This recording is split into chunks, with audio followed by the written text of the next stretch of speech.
Hello everyone, welcome back to another episode from TCG353. Today we're playing Green Zoro with the new OP16 Law and the new OP16 Zoro. The Zoro is specifically for this deck, but the Law is something that we're using because of cards that we're building this deck around. For example, the 4-cost Kuina you see in my hand there, and the 2-cost Kuina. If you like these sort of videos, if you like this new OP16 content, leave a like please, because I have a lot of stuff in the works. So without further ado, let's talk about this Purple Enel matchup. It's on turn 2 now. Our opponent has so far played out an Ohm, has played out a Puddin, and just played out a Shura to rush into our Searcher, which is very valuable for them, definitely. They're Puddin searched out a Vari, so that may make it difficult for us to rest a Enel later on with the Tashigi. If we do pull that into hand, we use the 3-cost Mihawk there to play out our 2k counter that allows us to rest a 2-cost or less and KO one. So we actually can efficiently remove their board here, leaving them only with a Pudding standing, and with the one remaining down we'll put our Perona down to search.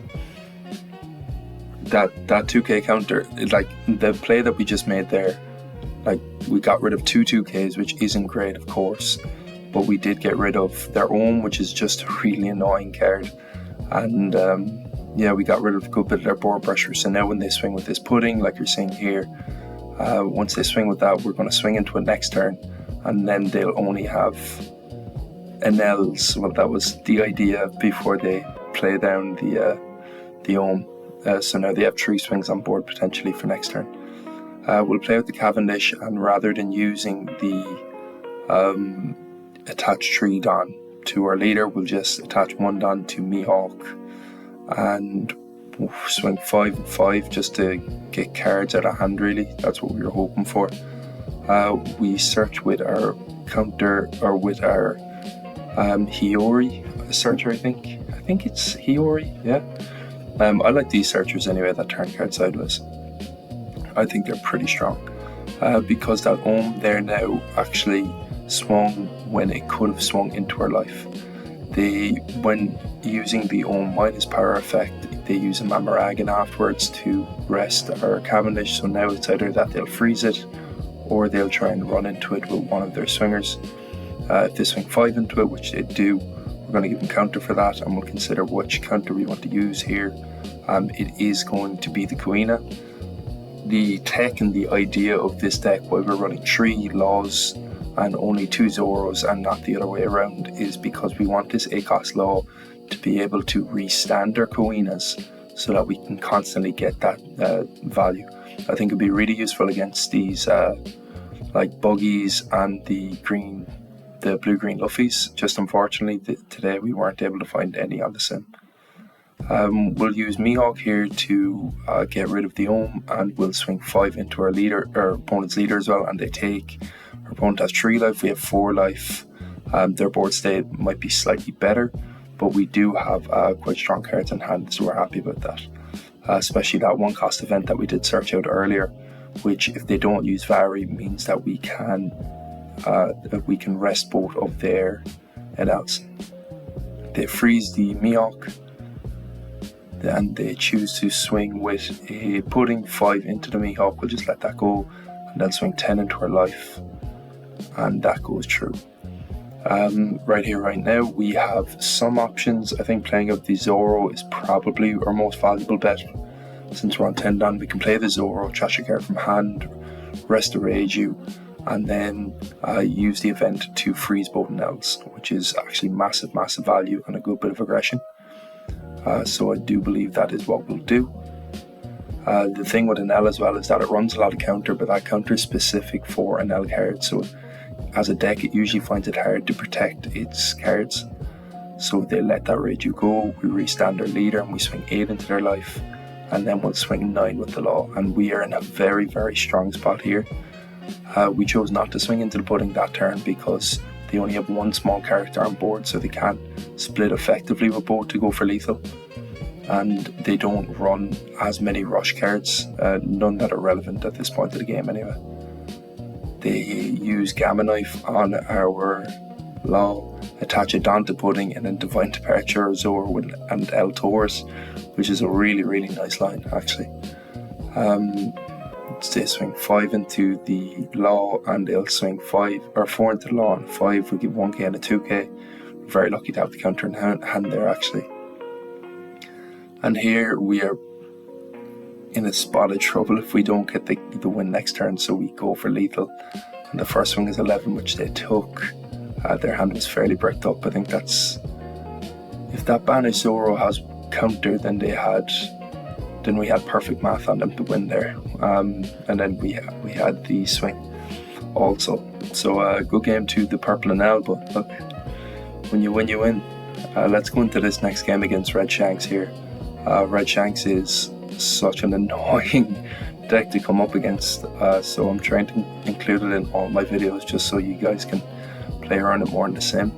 But I did notice from the sim today, I don't know if you guys have been playing it, but just to note on what happened there, by the way. So they swung 5 first, and I took the 5 first because the worst that they could have done was swing 5 again with the Uda. And it's always better to take the first swing because you might get something in hand that will change how you want to give Don or to give counter.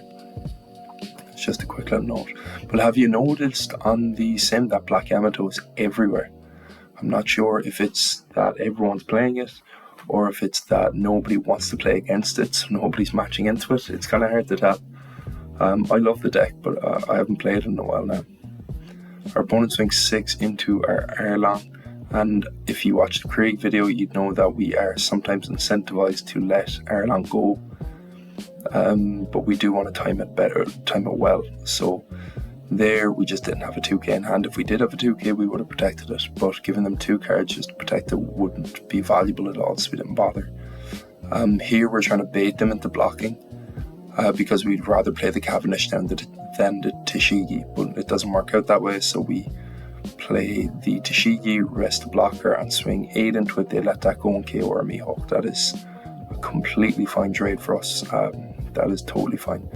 That is the benefit of playing down the Tashigi there, as opposed to the Cavendish, because the Tashigi is 7k power. The Cavendish could have been KO'd there, which would have been so bad for us, actually, getting KO'd. We pull into a Zoro, which we already have one in hand, so that's very good. And now we consider what to trash, Kuina or Cav, and we go and trash Cavendish. We'll swing 7 into their leader, and after resting there, Shanks will swing 9 into it. They let that go. We'll stand their leader again and swing 9, so we're actually in a very nice spot at the moment. They are on 9 down as well, so they can't do any crazy Ben Beckman stuff. It is possible that they'll use that 9 cost Shanks to become a 7k leader. But even then, I think we can manage that. And there it comes down. And it comes down for cheap as well. I forget what the secondary effect of that is, but I think it becomes 7 cost in hand, or maybe 5 cost. They look like 7 cost there. Here we sort of have a choice on how we want to swing. And I think building a board is kind of nice. So that is what we're going to do. I think keeping the Zoro as well in hand for going for lethal is sort of better, that we can rest a blocker later on. Here we are considering whether we want to swing with Zoro or not, and we are considering it. It's up to you guys. I don't know, maybe you could tell me if you would or wouldn't there, because they're going into 10 down now, and you can bet yourself that they have a Ben Beckman and either a Rush Shanks or a KO Shanks. If they have the Rush Shanks, then turning the Zoro sideways, that means we lose the card. If they have a KO Shanks, then we lose the card without swinging it. So I think the best move is to swing it there and just accept that it's probably going to get removed. Our opponent played out a Kobe as well, which is kind of random. You don't really see that card in this deck very often. We'll swing 6 into our opponent with our Tashigi. The Tashigi is of course 6k power now because they have the Shanks on board. That minuses 1k to my board. And here we will see what we'll do. Playing the Zoro, we can rest the blocker definitely and then swing into the blocker to remove it. I don't think playing the event is too smart altogether at the moment, because we want to keep it down up for the counter event. And here we actually choose to leave 2 down up just in case we have another event in life, but also to just pretend that we do, like it's just a good bluff to have on the board. And we've also established an AK body. There is still a chance that they're going to do something with a Ben Beckman here, so we'll kind of prepare for that as well. And our opponent is going to be splitting down to go for the win, I think. So what's it looking here? They've attached 2 here. And that trigger may be useful actually, because it would make us 1k power, and would do something more than what it would do in our hand normally. Our opponent swings 6 into us, we have 2k for that, and our opponent concedes. But that trigger could have been useful, and you see we have another one, and maybe another one, so we probably could have become an AK leader there just from triggers, which is actually hilarious when I think about it. Having that in hand is much better for next turn, because it means we can go ham and guarantee getting lethal. Then we could have swung, 12, 12, 12 if they had blocked the first one, or just 12 and 12. Let's talk about this green purple Luffy matchup now. I hope you're enjoying these games, by the way. I think the vision of this deck comes alive in the ACOST Law Vision, by the way, comes alive soon. The 7-cost Zoro is sick with this deck. It really is. It's so good. It is cool that it plays into the negative downside of playing Zoro, or when you're playing against Zoro, oftentimes people starve the deck, and the 7-cost Zoro kind of plays into that you have to starve yourself, trash a card from hand to get the ability off, which makes it like a high risk, high reward deck, and I think that's really cool. Because Zoro's base ability, as you can see from this matchup, is very, very strong. Because, for example, Green Purple Luffy wants that Sanjin Pudding on deck so often that even times they won't even use it as a swinger, because it's innate. It's like main effect, which is when you -2 Don, you gain it down back. Its main effect is just so strong for the deck to allow it to get its leader ability off and not to go down deficit too much too early. But I don't think we can necessarily negate it so easily, but we can put more pressure on it than normal. Opponent swings 6 into us initially, and we give them a 2k counter, we give them another 2k counter then. The reason we did that is we just want to be protective of our life here. And that's what's happening. We swung 6 into them at the start, and we'll swing 10 into the Sanjin Pudding now. They don't have any down standing, so they have to either give us 2/2ks for that, or take it, and they choose to take it. Our Cavendish is sideways. We have a good bit of counter in hand, to be fair, 6k counter. So if they do choose to swing into the Cavendish with just small 6ks, we will protect it. If they go big into the Cavendish, I'm very happy to let it go. We are in quite a good, strong position at the moment. And we even have in our hand the option to rest a character with the Arlong and the Mihawk combo. So here's a 2 and a 1. Thinking about letting it go, thinking about not. And keeping our hand size strong is good here, especially that we do have that life lead that I was talking about at the start. So here we have 6 2ks, or we have 6k counter and just 2ks in our hand. We choose here to build up our leader ability, build our board size. We swing 9 into the Zoro here. The reason we're doing that actually is to get the Arlong ability off. So we attach an active onto their leader to one of their characters, just so that they can use 2 events. They do use a Divine Departure and a 2k to protect that Zoro, and we'll just swing 6 into their life there. If we'd gotten that Zoro off the board, then we could have either rested onto our leader, or we could have easily just attached an active onto their leader so that they could use an event. There they use 2 events. They rest 2 of our bodies with the 3 sword style, and they freeze it all with Electric Luna and swing into us with 7k 7k, 7k, and we give him a 2 and a 1 at the end. We can still use the Erlang ability, so we absolutely are going to do that. And here we, from our life, pulled into the Restand event, so we're going to swing 12. Our opponent doesn't have down up for event, and we're going to use ours to swing 12 again. And you can see when our opponent hits concede there that they had 2 Gum Gum Giants in hand, so they actually did have enough counter to protect themselves, but because we played the 2 Erlangs, we were able to attach 2 active Dawn, and our opponent couldn't do anything defensively there. They just had 3k counter in hand, which I'm guessing one of those counters was from life. Let's talk about this Red Purple Roger game that we have. As you can expect from a Red Purple Roger game, we choose to attack the board, especially after a while when you're playing against Roger. It comes to a state in the game where sometimes their characters on the board are less life than them, so it just makes sense to swing into them. That kind of happens a little bit in this game. You see that we played out the 2-cost Kuina. We're running 2 copies of that in this deck because of the 8-cost Mihawk. We want to, for example, this part really confused me. You can only attach 2 characters. I was just relearning some things there that I already knew. With the 8-cost law, you restand 5-cost green characters at the end of your turn. So these Kuinas, the 2-cost and the 4-cost, you rest them to attach Rested Dawn to your leader. And so the theory behind this is that with an 8-cost law, you restand them. So if you have 2 Kuinas out, for example, that is 5 Rested Dawn on your leader every turn that your opponent can't do anything about unless they have removal options outside of KOing in battle, which I think is cool. And Law is just a really good card in the deck because you can rest a body and it's a 9k swing, so it's worth it as a card in general.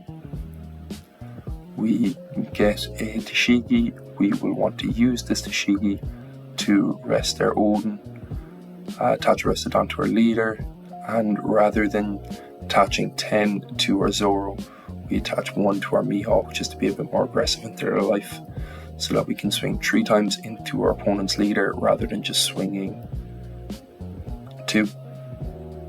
If we did attach the Rested Dawn to, or the active Dawn to our leader, we'd have a better chance of getting the Odin off the board. So that is something that we considered here, and we're happy enough to use the Kuina just to get that 1 extra Dawn on our leader. And the reason we're doing that is because we have so many bodies on board that if our opponent does choose to swing into the Kuina, it's like a pseudo blocker to us.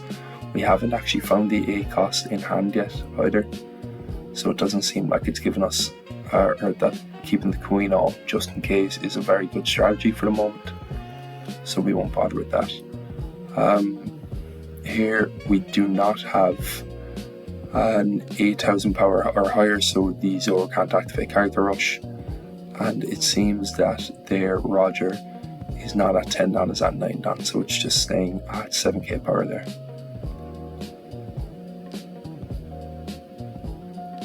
We'll use the Zoro effect and we're selecting which card to trash, and it does seem to be the Kuina. The reason we're doing that there is because we're happy enough to think that we can get rid of the Odin this turn, and I believe that is true, so that Odin ought to go now.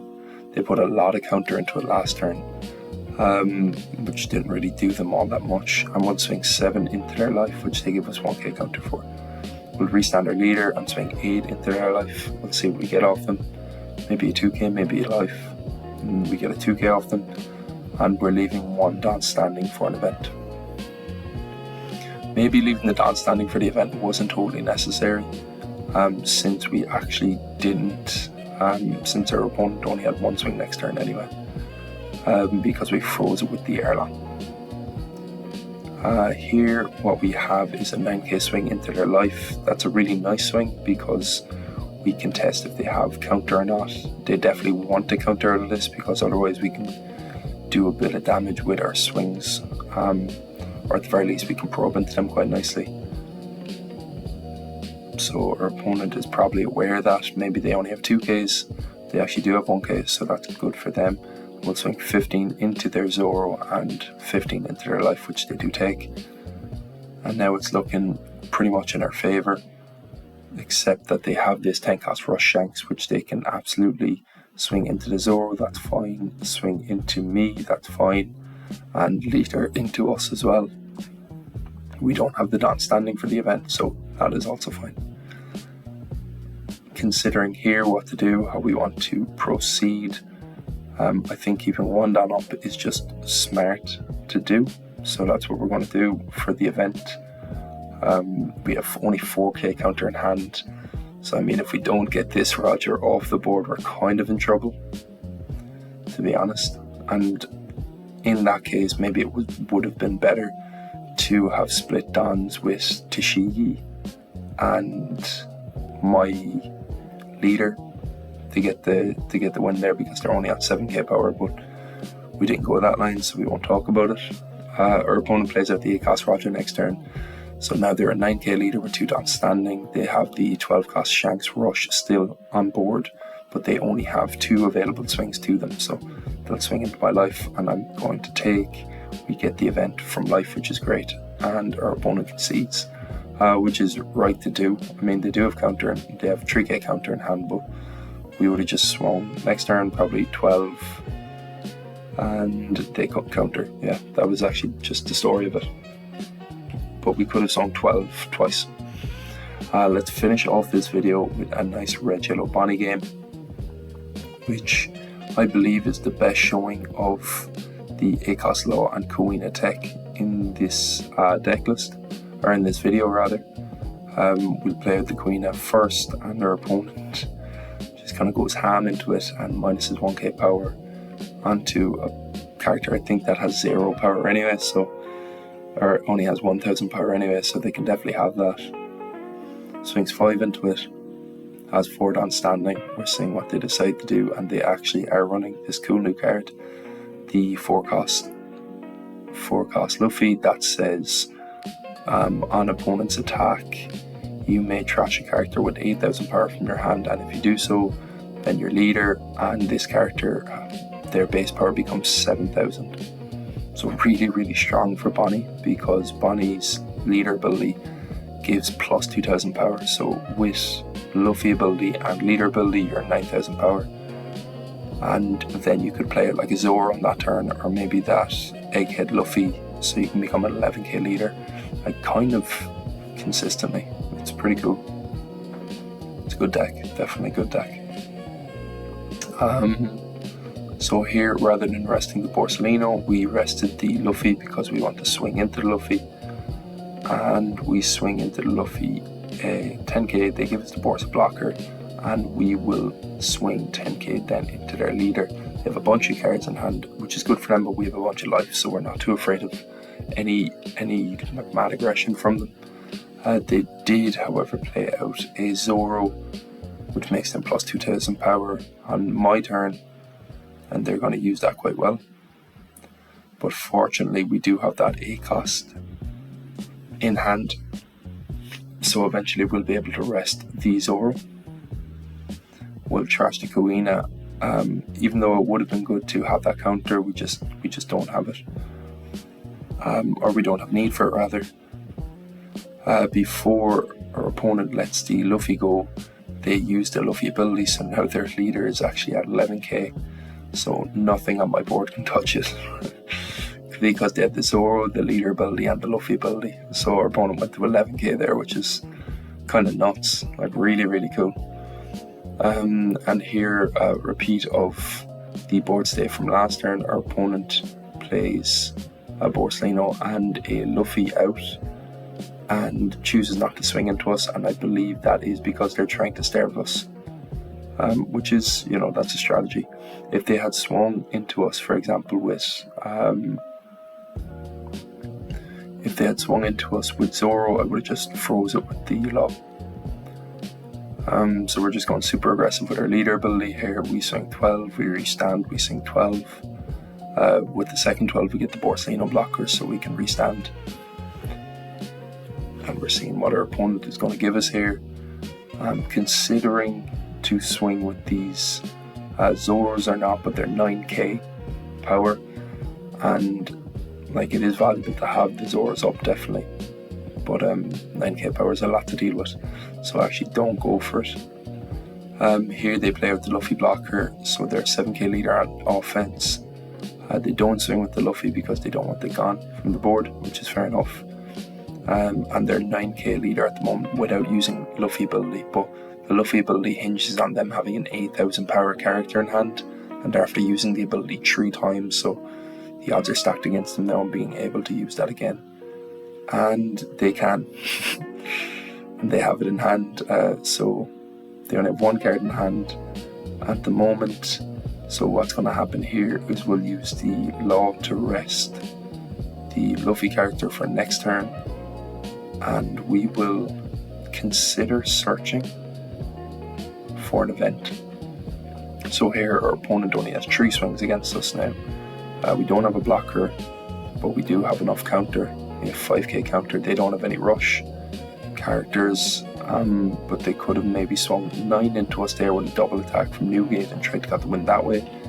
But we could have countered that. They could have split their Dawn, maybe 9, 10, 11, but we could have countered out of like the 9. So we were actually in a winning spot, so good game to our opponent. So those are all the games today with the new support. I think the ACOS law is really unique in this deck and really fun. And if I was building this deck again, I would build it more with a Supernovas package. So I went with some Kuina East Blue characters, and maybe you could run the East Blue Searcher if you wanted to go deeper into that bag. However, I do think the Kuina is useful but very niche, whereas for example the Red Bonney is very, very good, and the Bonney blocker draw 2 trash 1 would be great with this deck to actually give you hand filter and generate hand size as well. So I'd rate a Supernova package with this deck quite highly, especially that Cavendish is already a really good piece in this deck. So those are my thoughts on the deck. The new OP16 support is really, really good, and when the starter deck comes out, I think Zoro's just going to go absolutely nuts, to be honest. Thanks so much for watching, everyone. I'm recording this a bit later than usual, so hopefully it comes out by the end of the day, and YouTube will forgive me for uploading late today, and you guys will as well. I know it's better to upload a bit earlier so you guys can watch it before bed and all, but here I am. If you liked the video, consider leaving a like. If you don't like it, don't tell anyone that you don't like it. Just take it with you to the grave. If you want to subscribe, feel free to do so, and I hope to see you in the next video. Thanks for watching. I'll see you. Bye.